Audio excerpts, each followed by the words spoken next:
अमरावतीत नवनीत राणा आणि आनंदराव अडसूळ यांच्यातल्या संघर्षाचा दुसरा अंक सुरू झालाय। भाजपनं राज्यपालपदी नियुक्ती न केल्यास नवनीत राणांच्या जातीच्या दाखल्याला पुन्हा कोर्टात आव्हान देणार असल्याचं अडसूळ म्हणतात।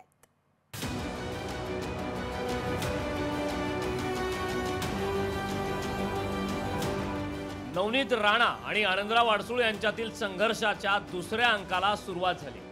नवनीत राणांना उमेदवारी देण्याच्या मोबदल्यात दिलेलं राज्यपाल पदाचं आश्वासन पाळलं नसल्याचा आरोप आनंदराव अडसूळ यांनी केला। येत्या 8 दिवसात राज्यपालपदी नियुक्ती न केल्यास नवनीत राणांविरोधातील जातीच्या दाखल्या प्रकरणी पुन्हा कोर्टात जाण्याचा इशारा अडसूळ यांनी दिला। आता ही परिस्थिती आपल्याला हाताळायची आहे अजून काही दिवस, 10-12 दिवस, की जर त्यांच्याकडून काही घडलं नाही तर मग पर्याय राहणार नाही। कारण तेवढा एक शिल्लक पर्याय आहे। मला माहिती आहे की कोर्टाचे पण निर्णय कसे लागतील, परंतु जर त्यामध्ये चीफ जस्टिस असतील तर होप्स करायला हरकत नाही की त्या ठिकाणी आपल्याला न्याय मिळू शकतो। आनंदराव अडसूळांनी राणा दाम्पत्याविरोधात सुरू केलेल्या मोहिमेला बच्चू कडूंनीही पाठिंबा दिला। नवनीत राणांना जातीच्या दाखल्या प्रकरणी क्लीन चिट मिळाल्यापासून कोर्टावरील विश्वास हा कमी होत चालल्याचं बच्चू कडूंनी सांगितलं। जातीत नसताना ते त्याच जातीतला आहे अशा पद्धतीचं निर्णय देऊन मोकळं होतं न्यायालय, आणि ते अर्ज भराच्या अर्धा तास अगोदर एवढं टायमिंग न्यायालय कसं साध्य करतं मला माहीत नाही, संशयच आहे। जरूर अडसूळांनी वरच्या न्यायालयात गेलो पाहिजे, आम्ही सुद्धा त्यांच्यासोबत राहू। भाजप कोणत्याही मित्राचं अस्तित्व टिकू देत नाही। आनंदराव अडसूळांचीही तशीच अवस्था असल्याचा टोला काँग्रेसनं लगावला।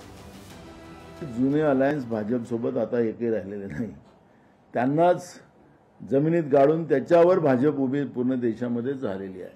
अलायन्स हा जो विषय आहे भाजपचा तो तात्पुरता आहे, आणि मग आपण उभं झालं की त्यांना संपवा। त्याच्यामुळे अशी अनेक उदाहरणं त्यांच्या देशभरातले आपण पाहतोय। अडसूळांनी दिलेल्या इशाऱ्यावर आमदार रवी राणांनी पलटवार केला। अडसूळांना आता आरामाची गरज असल्याचं रवी राणांनी सांगितलं। मला असं वाटतं त्यांचं मानसिक संतुलन बिघडलेलं आहे। त्यांना चांगल्या डॉक्टरची ट्रीटमेंटची गरज आहे। त्यांना कुठेही माझी मदत लागेल चांगल्या हॉस्पिटलमध्ये ट्रीटमेंट घेण्यासंदर्भात तर मी त्यांना करायला तयार आहे। पण असं खोटं राजकारण करून, खोटं वक्तव्य करून ते देशाचे गृहमंत्री अमित शहाजींना ब्लॅकमेल करत आहे, आणि अशा ब्लॅकमेलांना खऱ्या अर्थानं लोकांनी अनेकदा नाकारलेलं आहे।